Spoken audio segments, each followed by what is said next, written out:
outside, so get ready for a cold start to your Friday, a cold start to the month. It's March 1st, and it is cold out there. Cloudy, though, that's for sure. As far as flurries go, we're not seeing much activity. Can't rule out a few.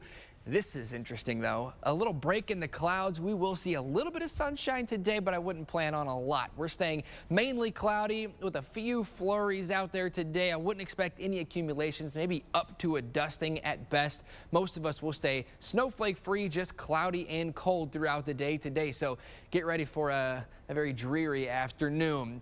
But March 1st, we always talk about March, in like a lion, out like a lamb. Well, March 1st, today, we're looking at highs near 30 degrees. Normal March 1st temperatures 41, so we're below average. The last day of March, though, typically 12 degrees warmer, low 50s by the end of March. So that's nice. Plus the difference between the daylight today and the daylight on the last day of March, we have an extra hour and 23 minutes of sunshine.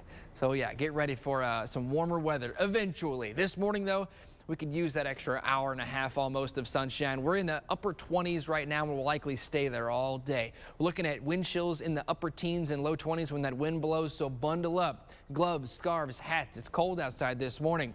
We're looking at temperatures this afternoon topping out in the upper 20s, mainly cloudy, an isolated flurry possible. This little icon up here really over exaggerates the snow. We'll stay with just a few snowflakes today. Upper 20s though for highs area wide, 29 in Ashland. Overnight tonight, mainly cloudy, quiet. Next 7 days puts us with a pretty good shot of some colder air through the weekend. Now I do want to show you this. We do have your little temperature forecast really quickly, keeping us through the weekend in the 20s for the most part. So this weekend will stay cold. Now, eventually we do warm up. Quick look at the rest of your 7 days puts us with a nice little warming trend as we go into the beginning of next week.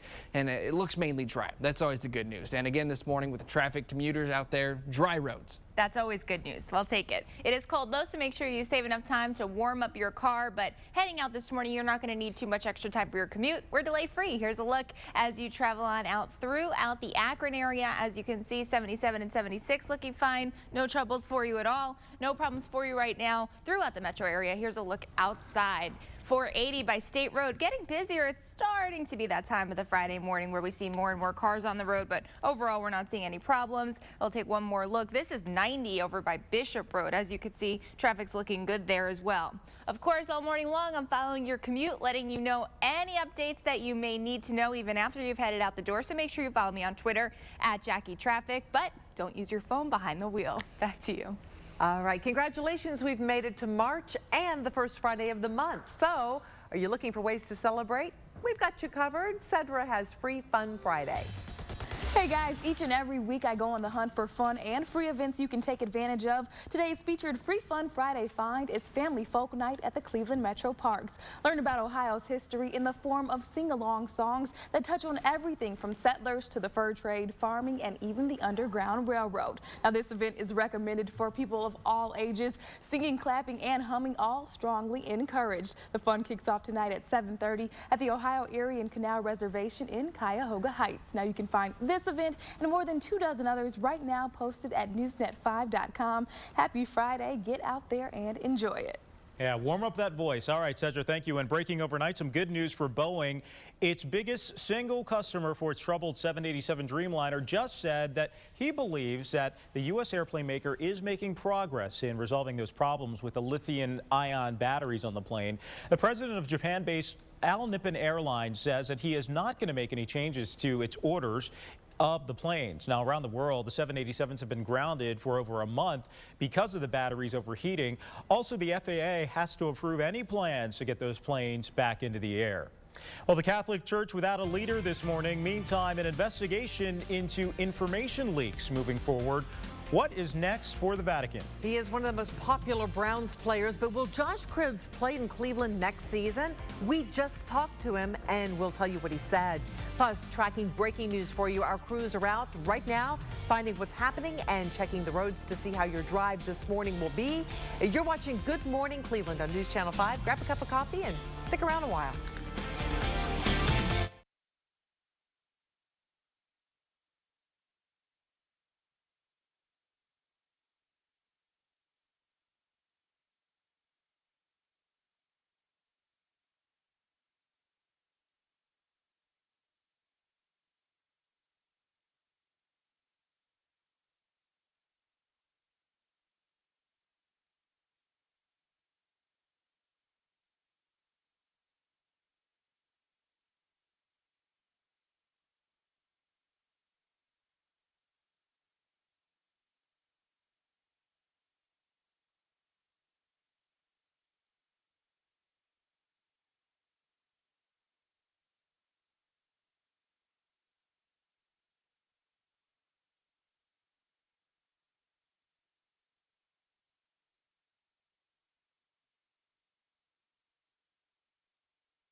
5:56 right now, and the future remains very uncertain this morning for Browns kick returner Josh Cribbs. Last night, he addressed his future while meeting and signing autographs for fans at the auto show at the IX Center.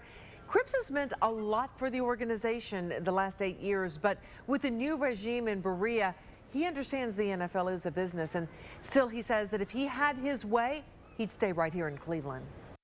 I want to play for the Browns. I don't want to play for any other team. That whole process sucks. At the same time, I'm not optimistic that, things are, going in my favor. Well, the Browns have until March 12th until Cribbs becomes a free agent, and then any team, as you know, is able to sign the two-time Pro Bowler. Trent.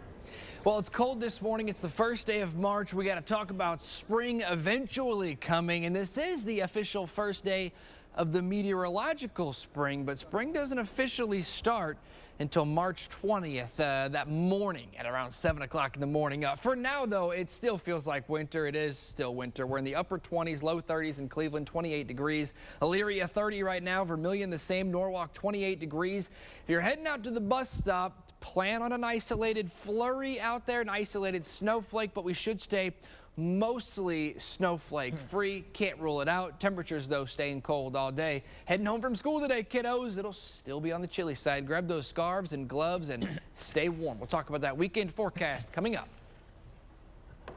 5:58, and right now the world is going on 15 hours without a leader of the Catholic Church. Now, the Pope, as you know, officially retired yesterday. This morning, the 85-year-old is leading a life of prayer. He's also doing walks in the garden and doing piano practice. And flash forward to Monday when the Cardinals are going to meet informally to figure out when to start the conclave or the vote to elect a new pope. Now, in another development, the Vatican confirmed reports that it has ordered wiretaps on the phones of some Vatican officials. It's all part of a leaks investigation. Well, the Pope's retirement came as a surprise to many Catholics, including one Northeast Ohio man who has a special connection to the Vatican. 83-year-old Ignatius Lovano now lives in Maple Heights, but 59 years ago, he was a young officer